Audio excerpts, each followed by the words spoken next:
Isa sa mga problema nating one-man team o mga small business owners sa ating mga negosyo ay ang tayo lahat ang gumagawa.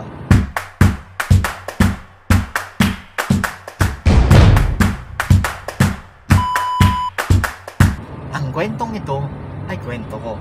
Pero sa usapang negosyo at one-man team nito ay sigurado akong makaka-relate ka dito. Ako nga pala, si Jeff Cinco, isang entrepreneur dito sa Davao del Sur at meron akong mahigit 7 taong kapalpakan sa pagpapatakbo ng isang maliliit na negosyo. Pero bago natin yan umpisahan, yung usapang negosyo, yung one-man team dyan ay meron muna akong ikwento sa inyo. Isa sa mga problema nating one-man team sa ating mga negosyo ay ang tayo lahat ang gumagawa. Ikaw na mamalengke, ikaw bumibili ng supplies, bumibili ng stocks, ikaw nagbabayad ng kuryente, ikaw nagbabayad ng tubig, ikaw gumagawa lahat. So ano nga bang problema sa ganyang setup sa negosyo mo? So, isa sa problema ko noon bilang small business owners at ang negosyo ko noon ay beef pares dyan sa may Digos City ay yung paggawa ng chili sauce. Grabe guys, ang tagal gawin niya, napakahirap, ang daming proseso niyan. Kailangan mo ng bawang, pupunta ka ng palengke ngayon, kukuha ka ng bawang, chili, maghahanap ka ng chili. Syempre, kailangan mo ng chili ngayon, may bawang ka na, may chili ka na. Ito yung problema dyan. Pag meron ka ng ganyang materialis sa produkto mo, ang tagal niyan, proseso. Ganito, yung bawang na yan, babalatan mo yan isa-isa. Babalatan mo yan isa-isa, ang tagal. Grabe, basta matagal. Isipin mo magbabalat ka ng mga 5 kilo. Ang hapdi niyan sa kamay. Di ko alam, di ko rin maintindihan bakit yung bawang pag binabalatan, ang hapdi sa kamay. No? Dapat may nakalagay ka dyan na planggana tapos ibabad mo yung kamay mo. Kasi bakit? Di ko alam bakit mahapdi Problema yan. Aabutin ka ng mga 5 oras dyan.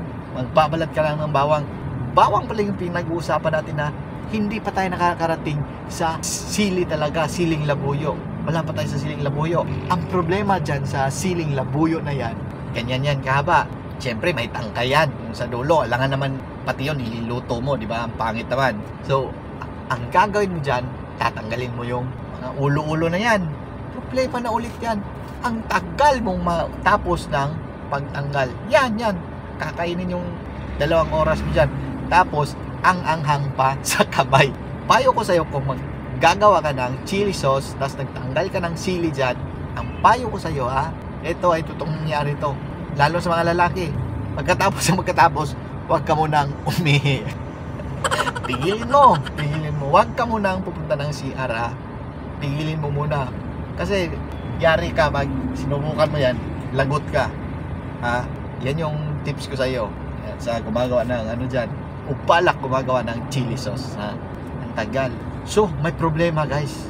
So, alam nyo naman, pag may problema, may, solusyon. Diba? May solusyon tayo dyan. Nung pagka-deliver ko ng product ko, Paris yun So, dinideliver ko, niluluto ko kasi sa bahay buo. Tapos, distribute lang. 4 yung pwesto ko nun. Nung pagka-deliver ko ng product, ay guys, pasensya na maingay. Tumigil lang tayo, dito tayo sa Bansalan so, balik tayo. Nasa sasakyan kasi tayo. So, balik tayo.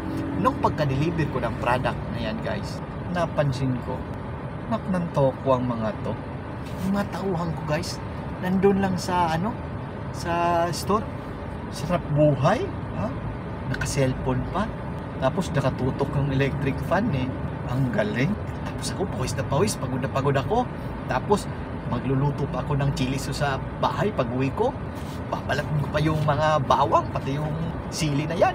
May naisip ako, etong mga to, walang ginagawa. Sarap buhay lang.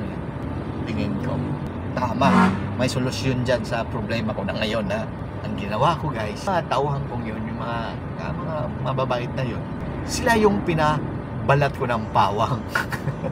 Natatawa ko pag naiisip ko Sila yung pinabalat ko ng bawang. Hinati-hati ko isang sako, ganyan.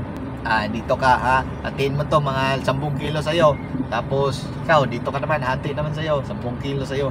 Tapos yung dalawa ko pang tauhan, yung sili naman, yung siling labuyo, sila naman yung naghati-hati. Hati sa'yo, itong hati sa'yo. Kinabukasan guys, sabi sa akin nung mga tauhang yun, grabe, ang anghang pala ng bawang at sili. Sabi, natatawa ako sa kwento kong yun, no? So, yun na nga, balik tayo sa ating istorya.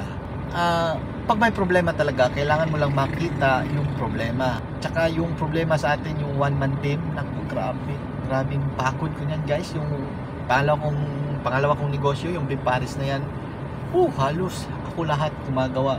Buti na lang nakaisip ako ng magandang technique at idea, at yun, medyo naka-relax tayo ng kaunti. So, bakit ko nga ba ito sinasabi sa inyo?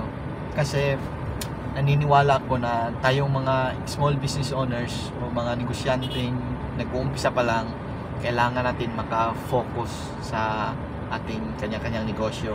Kaya yung mga bagay na mga ganyan, lalo na kung mag-isa ka lang, marami tayong gagawin dyan eh. So yung mga bagay na mga gawain na kaya namang ipagawa mo sa iba mo na ipagawa. At least may bakante kang oras para makapag-isip, pagpapalaki ng ating mga naumpisang negosyo. Ang kalaban kasi natin dito guys, yung yabang natin eh, na kaya ko to, ako lahat to, kung gagawa nito. Yan yung kalaban natin eh, yung parang hero yung datingan natin eh. Pero hindi pala dapat guys, hati-hatiin natin yung trabaho. Yung isa ito yung gagawin mo, yung isa ito yung gagawin mo, para naman may bakante o espasyong oras ka sa utak para makapag-isip ka ng mas malupit. Tama yung mga galawan.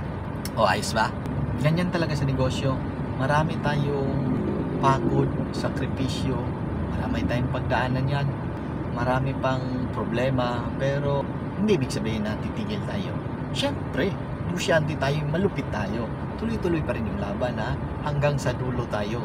Palaki natin ang ating mga munting negosyo para naman yung mga susunod na henerasyon, mga sa susunod na anak natin, apo natin, hindi na mahihirapan ng katulad sa atin. Okay ba yun? Okay ba yung goal natin? At kung ang video nito yung nagustuhan, meron kang natutunan, may napupulot kang aral, mag-heart ka naman at i-share mo to sa iyong mga kakilala at kaibigan para meron siyang bagong natutunan. At mag-comment ka naman dyan sa baba kung ikaw lang ba yung mag-isang gumagawa sa lahat ng bagay dyan sa negosyo mo, ha? Comment kayo sa baba guys.